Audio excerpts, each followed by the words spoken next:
Salut les toqués du tic-tac. Savez-vous combien de jours aura le mois de février en 2023? Et vous les filles? Non. Et voilà. Voilà comment on piège les collaborateurs. Eh bien, il y en aura 28 en 2023 et 29 en 2024. Car cela arrive tous les 4 ans, la célèbre année bissextile, celle qui comporte 366 jours. Et ça veut dire que celui qui est né une année bissextile, il a un anniversaire tous les 4 ans. Putain, il me fait les cadeaux comme ça. Alors, si vous êtes né un 29 février, dites-moi comment vous faites. Vous le fêtez le 28, je sais pas. Dites-moi ça en commentaire, c'est amusant. Alors, pourquoi il y a des années bissextiles? C'est destiné à compenser la différence de temps entre l'année calendaire et l'année solaire. L'année solaire, c'est le temps que prend la Terre pour effectuer une révolution complète autour du Soleil, soit 365 jours et quart. Donc, tous les 4 ans, on rajoute un jour, puisqu'on rajoute un quart, 4 quarts, comme ils disent en Bretagne, ça fait un jour. L'année bissextile doit être divisible par 4, mais elle ne doit pas être divisible par 100. Eh oui, c'est une subtilité. Si elle est divisible par 400, alors là, elle est bissextile. Bon, là, oui, je vous ai perdu. Remarquez, moi aussi, ils m'ont perdu, j'ai jamais compris pourquoi. Sachez simplement que la prochaine qui est multiple de 100, c'est l'année 2100, mais comme elle n'est pas divisible par 400, ça ne sera pas une année bissextile.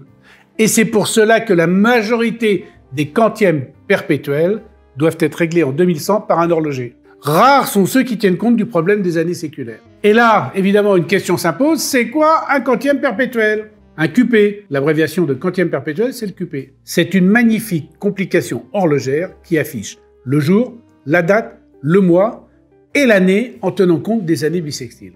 Alors l'année, soit elle s'affiche en chiffres, comme c'est le cas chez IWC par exemple, soit elle s'affiche simplement par 4 chiffres, 1, 2, 3 et très généralement le L pour leap year, qui veut dire année bissextile, comme c'est le cas par exemple sur la Audemars Piguet 1159 que j'ai là.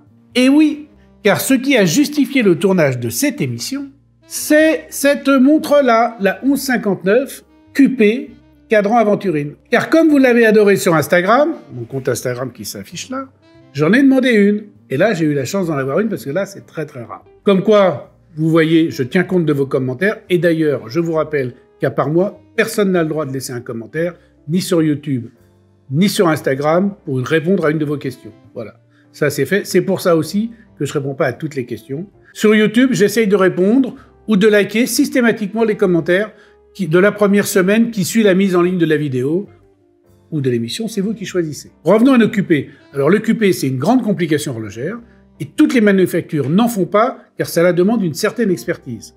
Commençons par la présentation de la 1159 d'Audemars Piguet, avec son cadran aventurine. Franchement, le cadran, il est sublime.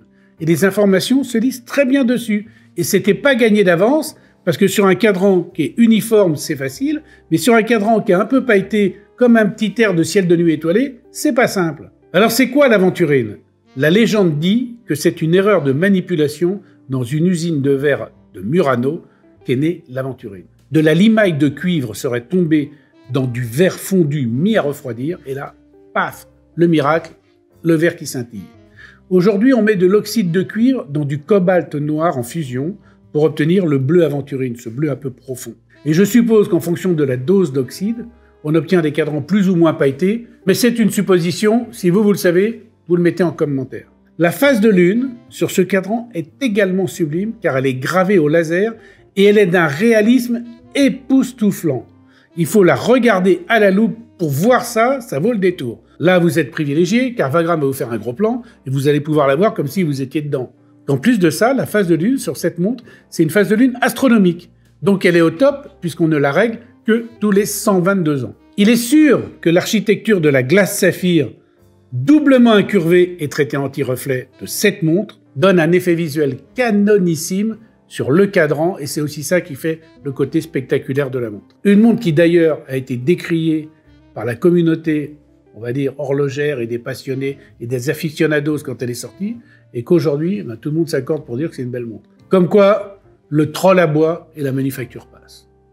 Alors, revenons un peu sur les indications maintenant. La date est à 3 heures, le jour est à 9 heures, le mois à midi avec les années bissextiles où on retrouve le petit L dont je parlais tout à l'heure. Ce qui n'est pas fréquent, et ça c'est vraiment bien sur cette montre, c'est l'indication du numéro de la semaine. Et ça c'est pratique pour ceux qui vous donnent des rendez-vous en parlant de la semaine. Genre les mecs qui vous font « Allô, T'as un déjeuner de libre en semaine 32? Moi, perso, je déteste. La semaine 32, la semaine 34, et j'en sais si on est en 32 ou 34. Moi, je préfère qu'on me dise la semaine du 8 ou la semaine du 15. Bon, enfin, bon, passons. Mais c'est sympa d'avoir le numéro de la semaine, en tout cas, pour ceux que ça intéresse, et c'est assez rare sur les QP.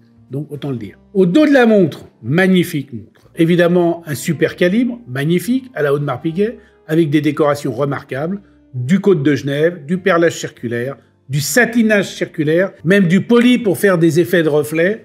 Bref, superbe, avec en plus une masse oscillante en or rose qui vient et qui se détache. Vraiment, c'est magnifique. Calibre qui autorise 40 heures de réserve de marche.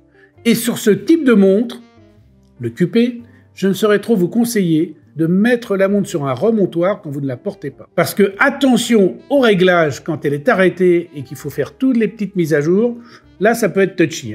D'ailleurs, vous voyez sur les côtés de la carrure ici, vous voyez, il y a des petits poussoirs très discrets, c'est ce qui sert à faire et à mettre les indications dans le bon ordre. Et dans le bon ordre, pas si simple que ça. Bon, le boîtier 41 mm en or gris, un boîtier sculpté, presque squeletté quand on le regarde sur le côté, étanche à 30 mètres, mais c'est pas non plus une montre de plongée. Les aiguilles d'ailleurs sont aussi en or gris. Deux petits manques selon moi sur ce cadran. Si on peut se permettre une petite, une légère, une infime, une microscopique critique, je pense que s'il y avait une petite seconde, ça aurait été bien. Parce que ça sert d'indicateur de marche et c'est toujours bien de savoir si un QP est arrêté ou pas. D'ailleurs, quand il est arrêté, il vous donne le réserve 2 fois par jour. Tiens, je l'ai glissé au milieu de l'émission là. Putain, que je vous ai eu. Et puis le deuxième truc aussi qui aurait été bien, c'est une réserve de marche. Parce que c'est toujours bien de savoir la réserve de marche d'un calibre. Mais bon, on peut pas tout avoir. On a le jour de la semaine. Puis après, plus on rajoute les informations, plus ça épaissit évidemment le calibre, qui est de 4,31 mm. Donc, une belle montre. Vous aviez eu un aperçu sur Instagram, et franchement, très très très jolie pièce. Bravo à Audemars Piguet. Maintenant, je vais parler d'IWC, parce que IWC, c'est également une manufacture dont le quantième perpétuel est très prisé des collectionneurs. Et là, coup de bol, j'en ai 2. Donc, comme j'en ai 2, je vais vous en présenter 2. Et surtout, leur QP, il a une particularité qui est une belle prouesse, c'est qu'il se règle par une seule et unique couronne. Il n'y a pas de correcteur sur les côtés de la carrure. Une idée de génie d'un maître horloger qui s'appelait Kurt Klaus. De plus, l'année ne s'affiche pas par une petite aiguille qui pointe un des 4 secteurs représentant l'année. Là, l'année, elle se lit avec 4 chiffres placés dans un guichet entre 7h et 8h. Donc ça, à la lecture, c'est très confortable. Toutes les indications changent en même temps avec une seule impulsion nocturne. Donc autant vous dire que ça demande une énergie incroyable, mais le calibre est un calibre puissant pourvu d'un remontage pélaton, c'est-à-dire que le rotor qui remonte le barillet remonte dans les deux sens. La réserve de marche est donc toujours optimale, réserve de marche qui au passage est placée à 3 heures et qu'on peut lire sur une échelle de 7 jours, puisqu'il y a 7 jours de réserve de marche sur ce calibre. Notons d'ailleurs qu'il y a des éléments en céramique pour que justement les pièces qui sont en friction permanente soient quasiment inusables. Avec ce modèle-là, attention aussi à la mise à l'heure. Il m'est arrivé une fois sur un modèle portugais en or rose, un peu comme celui-ci, mais différent parce qu'il avait une double face de lune, j'y reviendrai après, de passer la date au moment du réglage. Mais comme en plus la réserve de marche elle était à bloc avec 7 jours, ça veut dire que j'ai été obligé de poser la montre, d'attendre 7 jours, d'attendre qu'elle dépasse la date, enfin ça a été un bordel sans nom. Donc attention à ne pas dépasser la date quand vous mettez évidemment à l'heure votre QP, à l'heure et à la date et au jour et au mois. Alors celle-ci que j'ai dans la main, c'est une édition limitée Dubaï, édition limitée à 25 exemplaires, uniquement disponible évidemment chez Dubaï à Paris.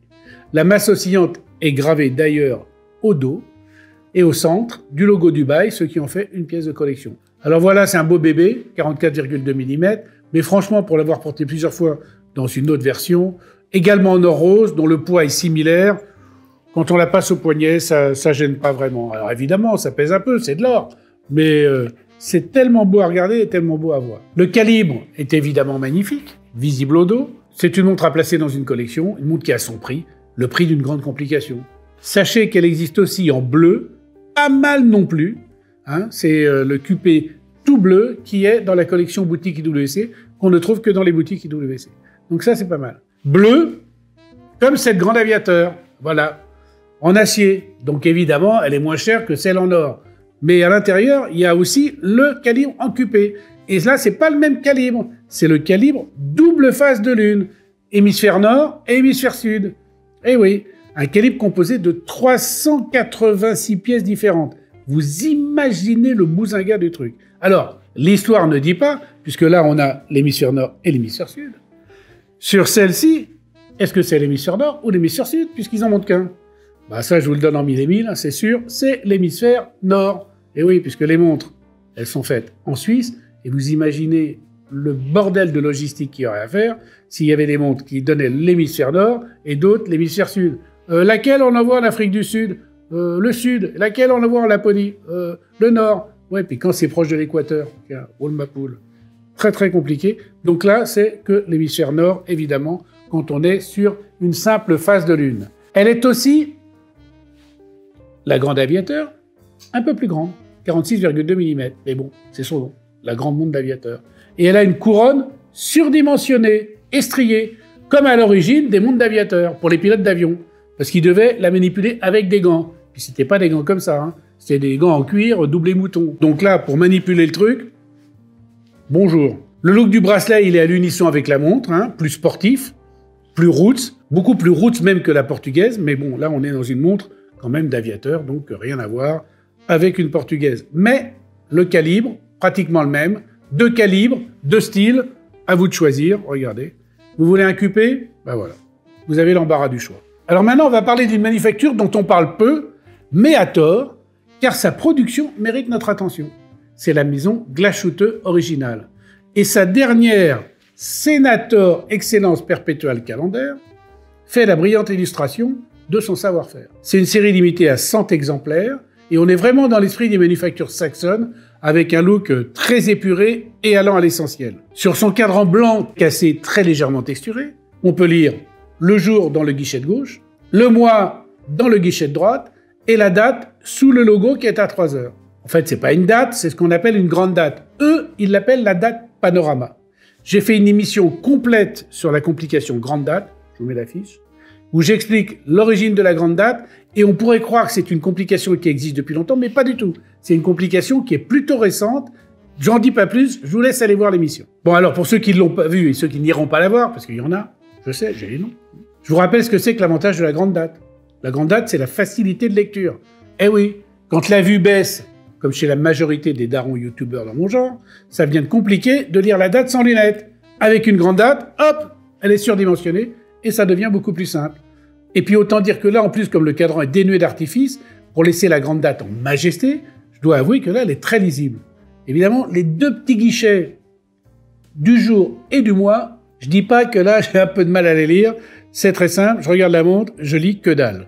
Mais il y en a qui portent des lentilles, et quand ils portent des lentilles, évidemment, là, ils arrivent à voir. Alors, pour tous ceux qui attendent la petite blagounette de l'émission, je sais, il y en a, je reçois des commentaires, et ben voilà, le mec qui a les lentilles, quand on lui dit bonjour, c'est le petit salut aux lentilles. Il y a aussi sur ce cadran une phase de lune, et elle est également originale, car elle n'est pas horizontale. Et non, il y a une légère rotation sur la gauche. Pourquoi? Bonne question, je vous remercie de l'avoir posée, j'ai pas la réponse. Soit c'est la construction du calibre qui exige qu'elle soit comme ça, soit c'est le designer qui avait trop forcé sur le schnapps. Hein, ceux qui savent me laisseront les commentaires. Quoi dire d'autre? Alors là, les aiguilles sont bleuies, mais elles sont bleuies pas comme les aiguilles Cartier, là, elles sont très foncées. Sous certains angles, on dirait presque du noir. Hein. Donc faut vraiment la mettre dans le reflet pour voir le bleu, ce bleu un peu spécial qui ressort. Le calibre de belle facture offre 100 heures de réserve de marche. On peut évidemment le voir au dos, avec des décorations vraiment très belles, comme souvent chez les Allemands, notamment, par exemple, chez Lange & Söhne, voilà, qui sont également à Glashütte. Et d'ailleurs, la grande date, je vous en dis pas plus, vous verrez ça dans l'émission. Alors, pour le réglage du QP, on a aussi un réglage simplifié, mais un peu moins que sur IWC, et un peu plus que chez Audemars Piguet.